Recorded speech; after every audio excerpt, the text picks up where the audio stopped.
ഇന്ന് നമ്മൾ ഡിസ്കസ് ചെയ്യാൻ പോകുന്നത് എങ്ങനെയാണെന്ന് വെച്ചാൽ ഒരു പൈതൽ ഡിക്ഷണറി തന്നിട്ടുണ്ട്. ഡിക്ഷണറിക്കകത്ത് ഉള്ള വാല്യൂസിനെ ഇതുപോലെ CSV ആയിട്ട് കോമ സെപ്പറേറ്റഡ് വാല്യൂസ് എന്ന് പറഞ്ഞാൽ ഇതൊരു എക്സൽ ഫോർമാറ്റ് ഞാൻ കാണിച്ചിട്ടേ ഉള്ളൂ. സാധാരണ കോമ സെപ്പറേറ്റഡ് വാല്യൂസിൽ ഒരു ഹെഡർ ഉണ്ടാവും. അപ്പോൾ ഇവിടെ സ്റ്റുഡൻറ്റ് ഐഡിയും ടൈം സ്റ്റാമ്പും പിന്നെ അതിനകത്ത് ഓരോ വാല്യൂസും ഉണ്ടാവും അല്ലേ.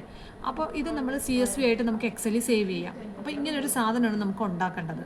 ഓക്കെ, CSV ആക്കി നമുക്ക് ഉണ്ടാക്കണം.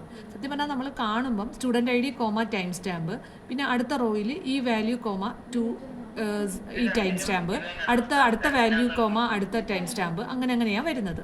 ഓക്കെ, അപ്പോൾ ഇങ്ങനൊരു സംഭവം ഉണ്ടാക്കണം. അതാണ് നമ്മൾ CSV ആക്കി നമുക്ക് ഉണ്ടാക്കണം. അപ്പോൾ നമ്മുടെ കയ്യിൽ എന്താ ഉള്ളത്? നമ്മുടെ കയ്യിലൊരു ഡിക്ഷണറി ആണുള്ളത്. ആ ഡിക്ഷണറിക്ക് കറസ്പോണ്ടിങ് ആയിട്ട് നമുക്ക് ഉണ്ടാക്കണം. അപ്പോൾ അതിന് വേണ്ടിയിട്ടുള്ള പ്രോഗ്രാം നമുക്ക് നോക്കാം. അപ്പോൾ ആ പ്രോഗ്രാമാണ് നമ്മൾ നോക്കുന്നത്. ഇതാണ് നമ്മളുടെ പ്രോഗ്രാം.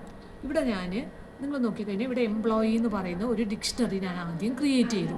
ആ എംപ്ലോയിയുടെ ഫസ്റ്റ് കീ ആയിട്ട് കൊടുത്തേക്കുന്നത് നെയിം സത്യം, അടുത്ത key role developer, company scale up. അടുത്ത നെയിം കോളത്തിൽ എനിക്ക് അടുത്ത ആളുടെ ശിവം, അടുത്ത അയാളുടെ role programmer, company interview bit. അതേപോലെ അടുത്ത നെയിം ജാക്ക്, അയാളുടെ റോള് മാനേജർ, കമ്പനി ഗൂഗിൾ. ഇതാണ് എൻ്റെ ഡിക്ഷണറി. ഈ ഡിക്ഷണറിയുടെ പേര് എംപ്ലോയി. അപ്പോൾ ഈ ഡിക്ഷണറിക്ക് കറസ്പോണ്ടിങ് എനിക്ക് എന്താക്കണം? CSV ഫയൽ ഉണ്ടാക്കണം. അപ്പോൾ ഞാൻ CSV ഫയൽ ഏത് മോഡിൽ ഓപ്പൺ ചെയ്യണം? റൈറ്റ് മോഡിൽ ഓപ്പൺ ചെയ്യണം. സോ അതിന് ഞാൻ വിത്ത് ഉപയോഗിച്ചേക്കുവാണ്. ഓപ്പൺ test.csv റൈറ്റ് മോഡിൽ ഓപ്പൺ ചെയ്തു. റൈറ്റ് മോഡിൽ ഓപ്പൺ ചെയ്യുമ്പോൾ ഇപ്പം ഈ എഫിലോട്ട് അത് സേവ് ചെയ്ത് വെച്ചേക്കുന്നത്. അപ്പോൾ ഈ എഫിൽ അല്ലെങ്കിൽ നിങ്ങൾക്ക് ഇങ്ങനെ എഴുതാം, F ഓപ്പൺ test.csv W എന്ന് കൊടുത്താലും മതി. നമ്മൾ വിത്ത് കൊടുത്താലുള്ള അഡ്വാൻറ്റേജ് എന്താണെന്ന് വെച്ച് കഴിഞ്ഞാൽ ഓപ്പൺ ചെയ്യുന്ന ഫയലുകൾ നമുക്ക് ഓട്ടോമാറ്റിക്കലി OS തന്നെ ക്ലോസ് ചെയ്യും. അതാണ് അതിൻ്റെ പ്രത്യേകത. ഇനി ഞാനപ്പോൾ ആ ഫയൽ ഓപ്പൺ ചെയ്തു. അതിനുശേഷം എൻ്റെ ഫയൽ F ആണ് ആ ഫയൽ പോയിൻ്റർ. F എന്ന് പറയുന്ന ഒബ്ജക്റ്റാണ്. ഇനി F.write എന്ന് പറയുന്ന മെത്തേഡ് ഉപയോഗിച്ചിട്ട് ഞാൻ എന്ത് ചെയ്യുകയാണ്? ജോയിൻ ഓപ്പറേറ്റർ ഉപയോഗിച്ചിട്ട് എംപ്ലോയീസ് ഓഫ് .keys എന്ന് പറഞ്ഞു കഴിഞ്ഞാൽ എൻ്റെ ഫയലിൽ കീ ആയിട്ട് വരുന്ന എന്തൊക്കെയായിരിക്കും എന്നറിയാമോ?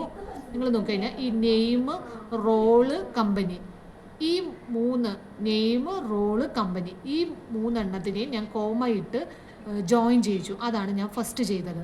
അതിനുശേഷം ഞാൻ വീണ്ടും എൻ്റെ അതേ ഫയലിലോട്ട് /n റൈറ്റ് ചെയ്തു. /n എന്ന് പറഞ്ഞാൽ എൻ്റർ കീക്ക് റെസ്പോണ്ടിങ് ആണല്ലോ. സോ നെക്സ്റ്റ് ലൈനിൽ വന്നു. ഇനി ഞാൻ വീണ്ടും എന്ത് ചെയ്തു? ഈ എംപ്ലോയി എന്ന് പറയുന്ന അതിനകത്ത് ഓരോ റോയും എടുത്തു. അപ്പോൾ എംപ്ലോയി എന്ന് പറയുന്ന ആ ഡിക്ഷണറിയിൽ ഓരോ റോയും എടുക്കുകയാണ്. അപ്പോൾ ആദ്യത്തെ റോ എടുക്കുക. അതിനകത്തുള്ള ഞാൻ വാല്യൂസാണ് ഇനി എടുക്കുന്നത്.